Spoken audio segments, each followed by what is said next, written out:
Okay, so last week we did the biggest bird we would ever do. It was the ostrich.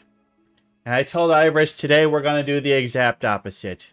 We're going to do the smallest bird that we will ever do, because there are no smaller birds. Today's bird of the day is the bee hummingbird. Aww. They are the smallest of all of our small friends. Look at that tiny little feller. He's so cute. He's so cute. So little. Yeah, and those aren't, you know, like big giant flowers. Those little tiny flowers. Little tiny flowers. Tiny little bird. Tiny little bird. How tiny? Well, their average length is only 2.12 inches long, and that is from tip of beak to tip of tail. That's small, folks. That's very small. Oh, no, the wingspan didn't come out there. But the wingspan is about 4 inches. About 4 inches. You got still pretty tiny little wings. But yeah, their weight is 0.069 to 0.092 ounces. Wow. Making it, both in terms of size, is just the smallest, lightest bird on the planet. Like, one could land on your shoulder and you might not even notice. They weigh less than a dime. Less than a dime. They're so little. They're so little. Okay, I swear I finished this PowerPoint. I wonder if I added the last bits in and it didn't save properly. God, I hope the rest of it. Their average lifespan is only about 3 years. They don't have really a lot of good data on what their like full natural lifespan is, because they're not really a bird that can be kept in captivity. Yeah, it's just not super well studied because they're hard to study because they're really tiny. But, you know, little birds don't usually have long lifespans, and there's a lot of natural predators. But, so, yeah, 2 to 3 years is what they estimate the average lifespan for these little fellas is. But, you know, if nothing gets them and they live a natural life, it usually ends up being like 3 to 4 times that based on what other birds are. But unfortunately, there's just not a lot of data available. They're in the order Apodiformes, which also includes swifts. But the family Trochilidae is all hummingbirds.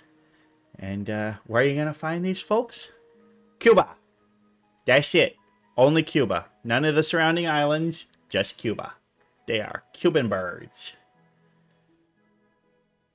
You ever been to Cuba? Probably not. Mm-mm. But yeah, there's some fun information about these guys, other than just that they're the smallest bird. But, I mean, a lot of it has to do with that size. Their nests are about as big as a quarter. It's very small. And their eggs are smaller than the size of a coffee bean.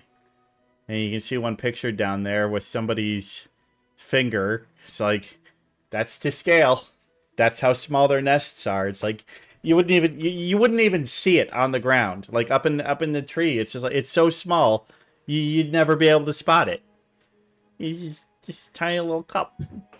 And they use a lot of spider web and like little small fibrous things to build it. I'm always amazed at how some birds build their nests. It's really impressive. Mm-hmm. My nest is just a bunch of cluttered sticks and mud, and it's not as nice as that one. It's not nice as that one.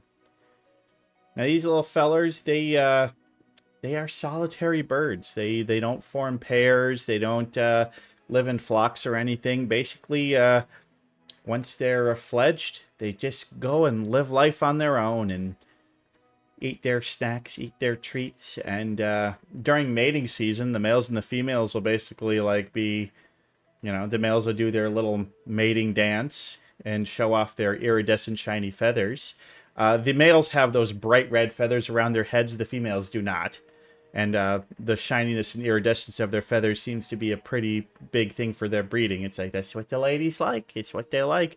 But basically, they'll mate, and then the male just is like, all right, on you, bye. And so the female has to do all the incubation and raising of the chicks completely on her own. So, yeah, hummingbirds, you may be tiny and cute, but you're not getting away with being a deadbeat dad on this channel. Shame on you. Listen, me, it's lazy fathers. It's lazy on Father's Day. On Father's Day. On Father's Day. My bird of the day is terrible fathers. Absentee fathers. Yeah, I mean, Hummingbird's like, I never knew my dad. Yeah, join the party, buddy. Yeah, yeah, maybe I should have picked a bird of the day today that was like a really good father, like penguins. Like emperor penguins, great fathers. They hold the Absolutely. eggs, they raise the chicks. Great, the best, some of the best fathers in the bird kingdom. Good dad. Hummingbirds, not so much. Not so much. Um, Now, like 99% of their diet is going to be nectar and pollen. I mean, yeah, we've all seen hummingbirds doing that, going to flowers and feeders. And, they like sugar water too. But if there happens to be a small little bug on the plant, they'll be like, okay, little snack. Try that. But yeah, it's mostly nectar and pollen. But yeah, they'll eat whatever they can get their tiny little beaks on, which I might imagine that's going to be some pretty small insects, because I'm pretty sure that there's like actual bees that are bigger than bee hummingbirds. Wow. Well, I mean, you've seen those giant hornets. Those are bigger than these guys. Ugh. I'd rather not see the hornets. Yeah, I'd rather not see these giant hornets. He's scary. He's scary. Don't like it. Don't like it. Now, we got a little female on the right there. Ain't she pretty?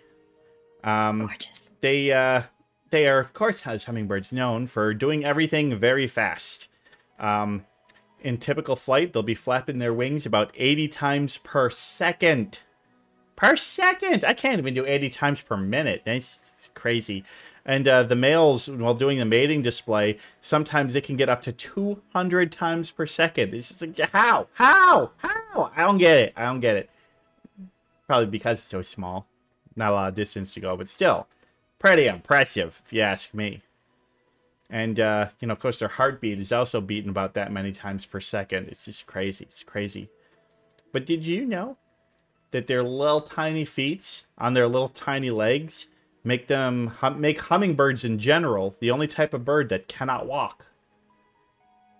They don't have leg length to do it. They can shimmy and scoot along their perches, but they can't walk.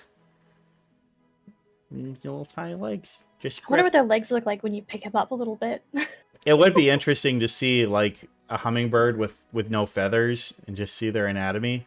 I'm sure there's pictures are out there somewhere, but yeah. Just tiny little stumpy little legs. Just with the little feet for grabbing onto things. Yeah, it works for them. Antithesis to owl legs. Yeah, kinda. Mm-hmm. And of course, with their wings flying so much, one of the reasons they were called the bee hummingbird is much like bees, they go to flowers a lot, but they beat their wings so many times that they do the same kind of buzzing sound that we associate with bees. So, yeah, lots of bee-like behavior. And the interesting thing is that they actually have surprisingly amounts of endurance, and they can fly for up to 20 hours straight. Of course, during those 20 hours, they're stopping at a lot of flowers to eat, in-flight meals. That's is very big for them.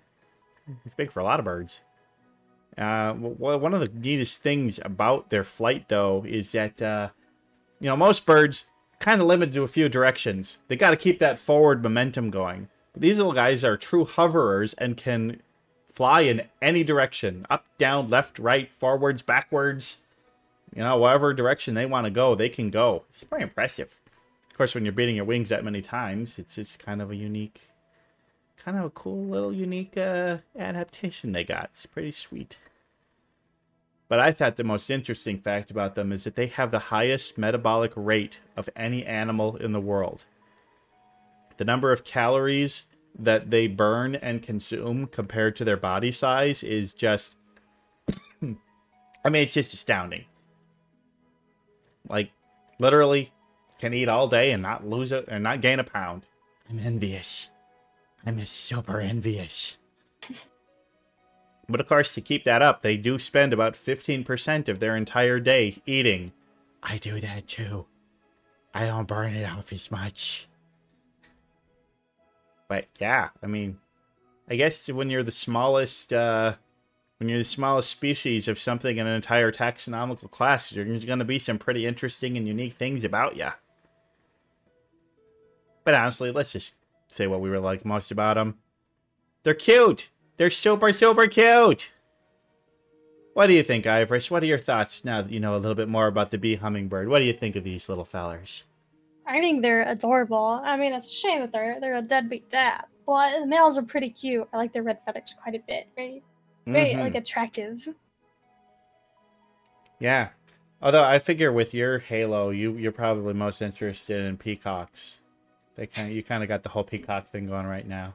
Except your eyes are real. They just have fake eyes on their feathers.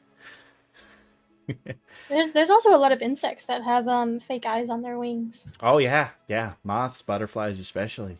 Beautiful stuff.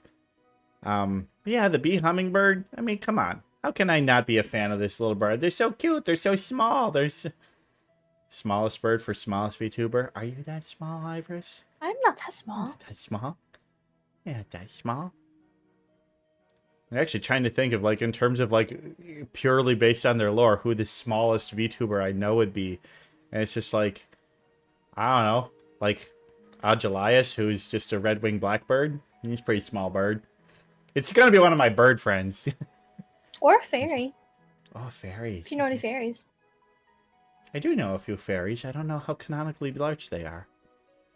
But, VTuber or not, don't know who the biggest is, don't know who the smallest is, but now after these last 2 days of Bird of the Day, we know about the biggest bird, the ostrich, and the smallest bird, the bee hummingbird. The bee hummingbird who could easily fit inside the mouth of an ostrich. Who is probably about as large as the brain of an ostrich. But I don't know if the two have ever met. Only in a zoo, I suppose. Yeah, these little fellers they're considered near threatened, so they're not quite endangered, but, you know, being only found on one island, and an island that is getting more and more industrialized, habitat loss is a problem. But hopefully they stick around, because, I mean, come on, smallest bird. Protect them! Keep them around! We love them. But anyway, I think that's all we're going to do for Bird of the Day today. So we are going to head back to the studio, and we got a fun game to play. So we're going to call this Bird of the Day